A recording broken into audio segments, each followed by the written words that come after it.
Olá, pessoal. Espero que esteja tudo bem com vocês e que vocês estejam animados para a operação unitária, que nesse semestre será a última que a gente vai estudar antes de encerrar. Então, agora, nesse vídeo, nós vamos falar sobre a operação unitária da cristalização. Eu gostaria de começar dizendo, então, que a operação unitária, aqui na nossa disciplina de cristalização, está dentro de OP3, né? Mas em alguns livros, em alguns outros cursos, em algumas ementas de cursos de engenharia química diferente, às vezes cristalização pode estar também dentro de OP2, tá? Cristalização é uma operação unitária que envolve transferência de massa e também transferência de calor. Não sei se vocês vão se recordar, mas quando a gente estava estudando evaporadores, lá em OP2, eu disse que a cristalização ou os cristalizadores eram um tipo especial de evaporador. Então, a gente vai aqui relembrar um pouquinho dessa operação unitária e ver os conceitos importantes para a gente trabalhar com a formação de cristais, com massa de cristal, com concentração de solução, todos esses conceitos. Vamos lá? Então, começando, né, com algumas definições e alguns conceitos iniciais sobre a cristalização e a formação de cristais, antes de eu apresentar os equipamentos industriais para vocês. A cristalização é um processo de separação sólido-líquido, no qual massa de soluto de uma solução é transferida para uma fase cristalina de sólido puro. Então, vocês lembram lá, né, todas as operações unitárias de separação que a gente viu aqui em OP3? A gente tinha substância A, substância B na destilação, em fase líquida e em fase vapor.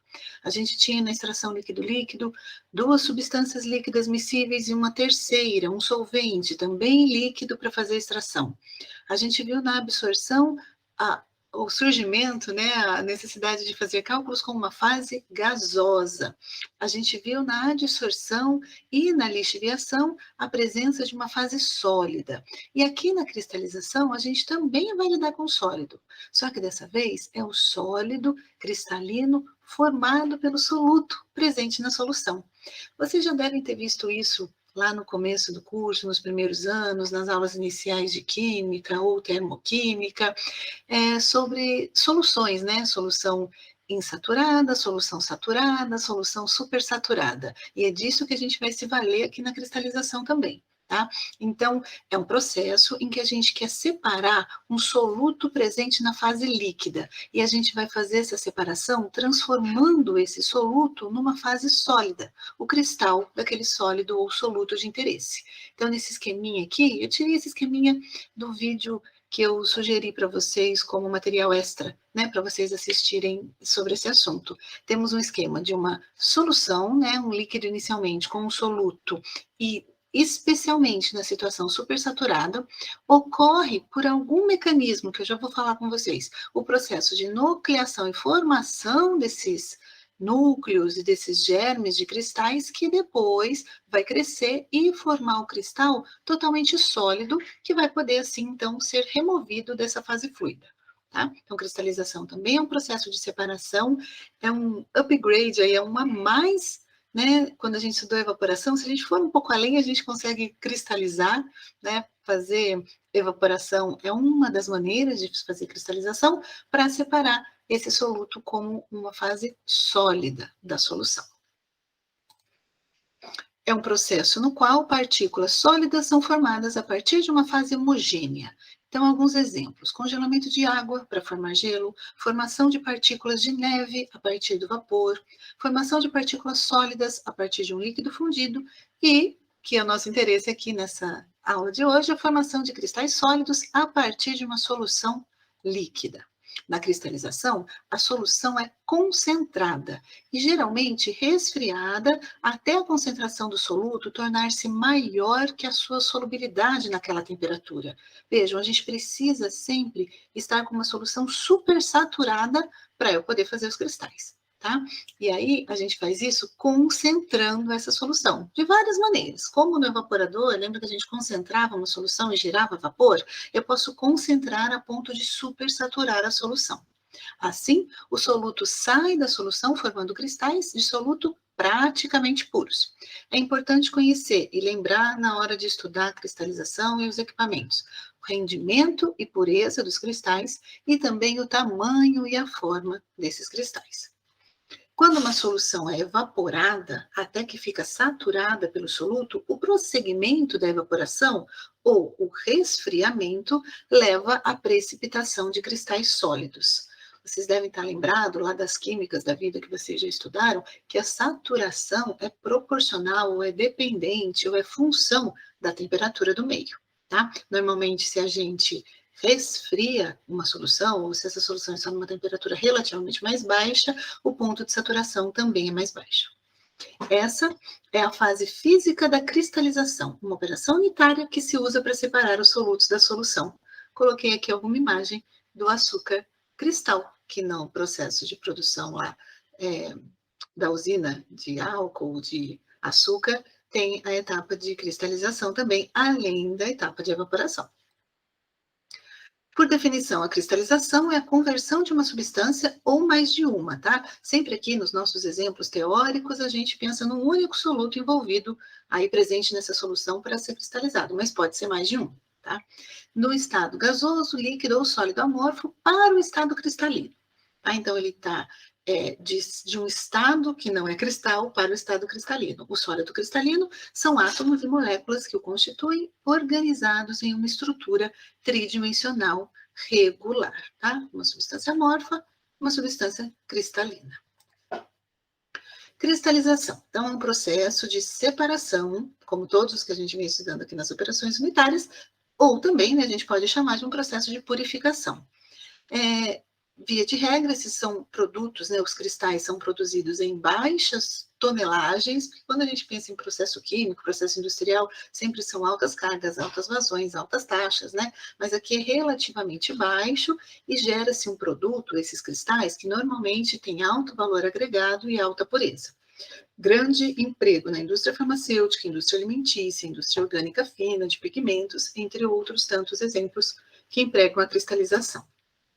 Quanto ao processo, ele se dá, a cristalização, em um sistema multifásico e multicomponente, como todas as operações unitárias aqui, né? A gente falou de vapor, falou de líquido, já falou de gás e falamos de sólido. Então, aqui na cristalização, a gente tem a fase sólida, que vai ser esse cristal formado, e a fase líquida, que é a solução inicial que contém o soluto que vai virar cristal. Multifásico e multicomponente, soluto, o diluente da solução e o cristal, com troca simultânea de calor e de massa entre as fases, tá? Por isso que às vezes essa operação unitária pode estar na emenda ou naquele tópico dos capítulos do livro que tratam de transferência de calor. O tamanho e a forma das partículas formadas pode variar durante a operação. Impurezas também influenciam o produto, esse cristal formado. Para controlar o processo de cristalização, a gente precisa estar atento e conhecer os parâmetros que envolvem a força motriz, o mecanismo de retirada do soluto da solução, a natureza química do soluto, a natureza química do solvente, ou do diluente, né, no qual o soluto está, a natureza química de possíveis impurezas que possam estar presentes nessa solução. Quando a gente estuda didaticamente, a gente pensa num único soluto, um único solvente ou diluente, né, no qual esse soluto está dissolvido inicialmente na solução insaturada ou saturada, tá? Mas pode haver impurezas, pode haver outras substâncias ou até outros solutos de interesse. Então, a gente precisa conhecer um pouquinho de tudo isso. Para tornar o processo viável economicamente, o processo de cristalização deve ser conduzido de modo que possua alto rendimento. Por rendimento, pessoal, pensem na quantidade de cristal produzido, tá? Quantidade mássica. Um dos exercícios pede até para a gente calcular o rendimento de cristal, qual é a massa de cristal que eu posso formar a partir daquela solução, naquelas condições de operação. Então, a gente precisa entender de fatores termodinâmicos e de fatores cinéticos também, da formação desses cristais, né? Da velocidade de formação desse cristal. Eu gostaria de apresentar para vocês alguns equipamentos, né, como eles são. Tem aqui alguns esquemas. No vídeo extra que eu sugeri, tem também, dentro desse vídeo, alguns videozinhos mostrando algumas peculiaridades, semelhanças e diferenças entre grandes equipamentos de cristalização, os chamados cristalizadores. A gente pode classificar os cristalizadores de várias maneiras. Primeiro, quanto ao processo de cristalização, por exemplo. O processo pode ser contínuo ou descontínuo. Lembra lá? O tempo todo a gente fala, né? Posso operar em batelada ou posso operar continuamente em regime permanente. Lá no primeiro slide, que eu pus aquele esqueminha dos Beckers formando cristal, tinha uma solução, realizei algum processo de mudança de temperatura, tal, de evaporação, para supersaturar a solução e começar a formar cristais. Tudo aquilo realizado no Becker é um processo descontínuo, operado em batelada. Eu faço, gero os cristais, acaba aquele ciclo, começa de novo. Mas também pode ser realizado o mesmo processo em equipamentos contínuos, chamados cristalizadores. A principal função, então, do cristalizador, seja ele como for, é formar uma solução supersaturada. Então, a gente tem inicialmente uma solução insaturada ou saturada, na qual o soluto está completamente dissolvido na solução, nesse solvente, nesse diluente, está completamente dissolvido. A função do equipamento vai ser mudar alguma condição para que a solução fique supersaturada e comece a sobrar soluto no meio a ponto dele cristalizar. Tá?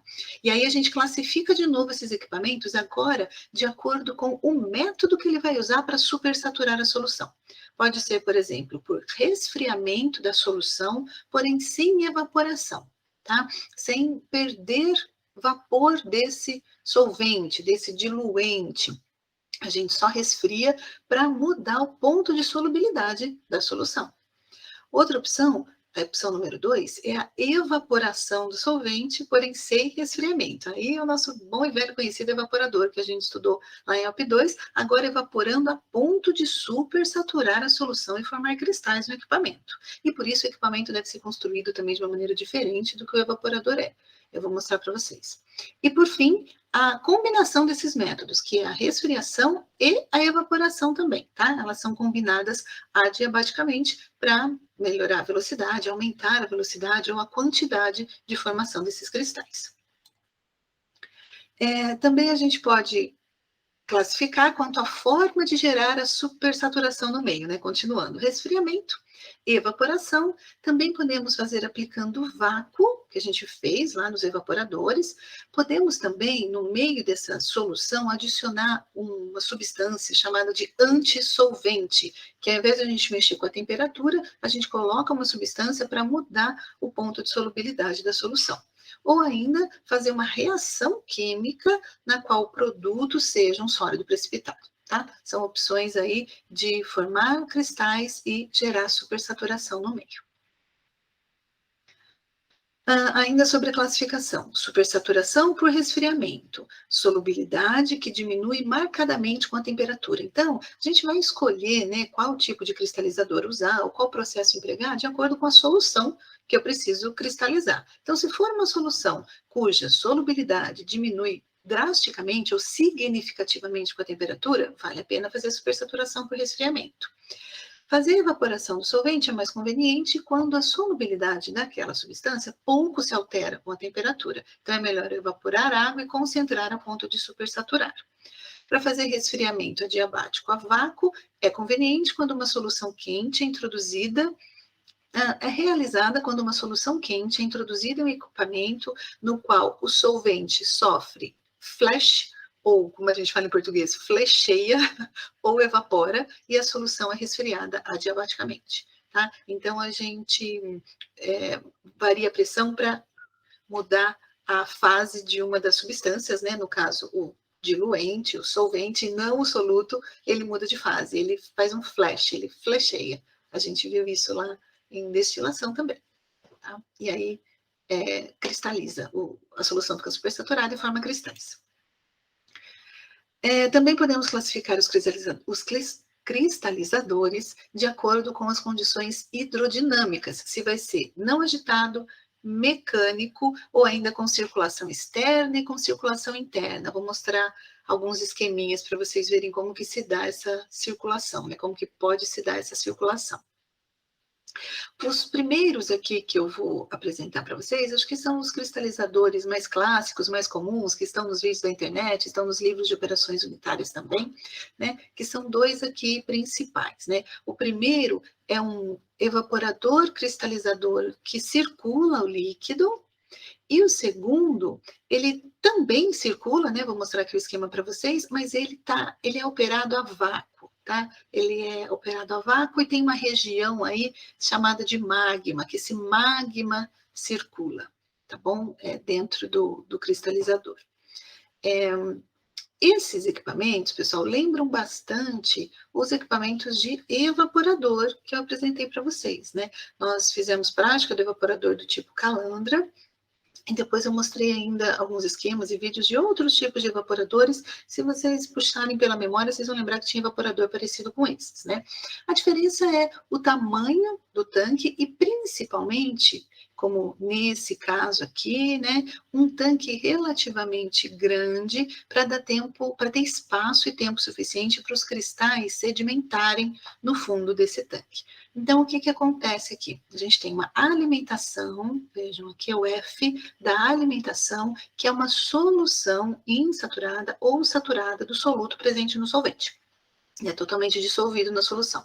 Então, essa alimentação, ela fica circulando no meio, tá? Para dar tempo suficiente dos cristais serem formados. E o que acontece? Ela passa por um trocador de calor, tá? Ela passa no trocador de calor essa solução que troca calor com vapor de aquecimento.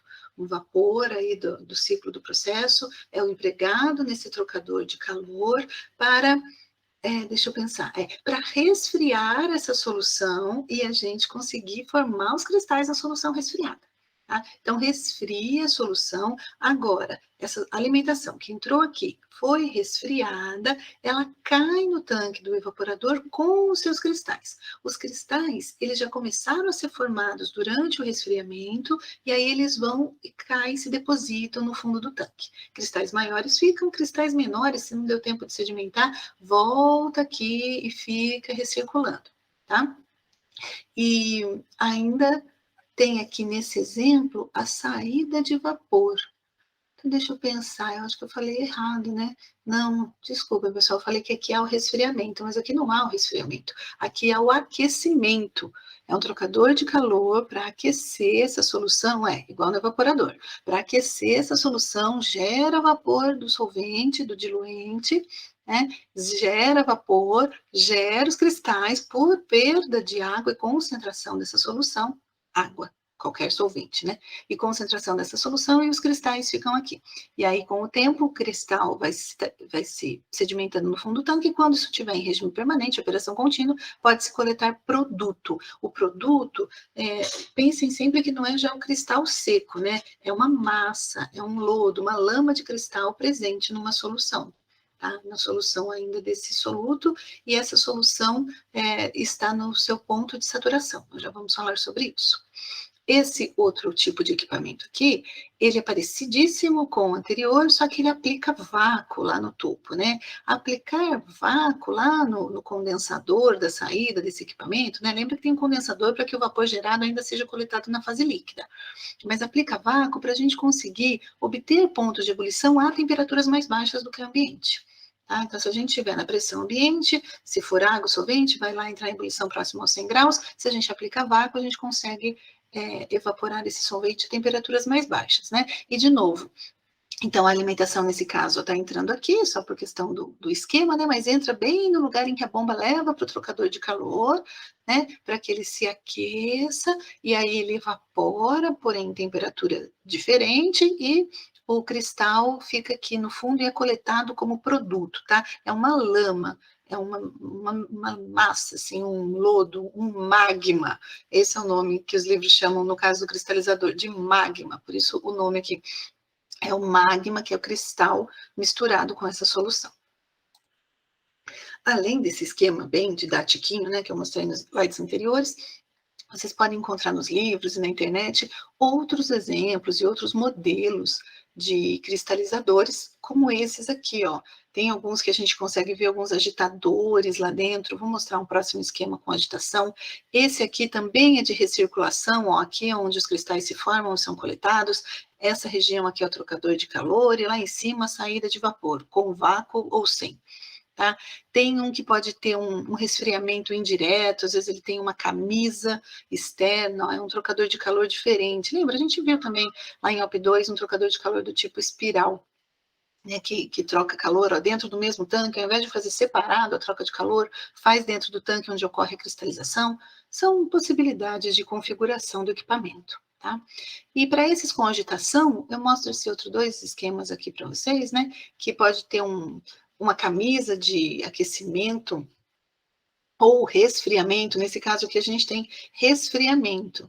Né? Agora sim, ó, é uma entrada do resfriamento e a saída do resfriamento. Agora eu vou fazer a supersaturação se dar por resfriamento e não por aquecimento e vácuo. E aí a gente pode ter agitadores para facilitar a homogeneização dessa solução e até para facilitar a formação dos cristais. Tudo, claro, tem que ser bem controlado, porque eu não quero que a agitação desmanche os cristais já formados. Quero que, pelo menos, a agitação ajude a formação desses cristais para que ele possa crescer nesse meio. Tá? E aí esse lodo, lama, magma é coletado sempre pelo fundo dos equipamentos, sejam eles quais modelos eles forem. Tá? Tem outras fotos aqui, mais elaboradas ainda, né? A solução representada em verde, os cristais representados em pretinho, mas que acaba sendo coletado no fundo, com o trocador de calor do lado de fora, um evaporador aqui com a saída de vapor no topo, né? Esse tem um nome de um cone reverso, e esse outro aqui é o DTB. Tá? Eu deixei para vocês um vídeo extra sobre cristalização, que a moça fala mostra alguns vídeos lá desses cristalizadores, para vocês darem uma olhadinha. E essa é a primeira parte da aula da semana, então, em que eu apresentei para vocês a formação dos cristais, né, o que a gente espera do cristalizador, e alguns equipamentos de cristalização. Agora a gente tem mais uma aula ainda para fazer balanço de massa e balanço de energia nesse equipamento e calcular, né, o que nos cabe aí de quantos cristais eu consigo formar em algumas condições iniciais de operação da solução. Obrigada, pessoal, e até já. Voltem para o próximo vídeo.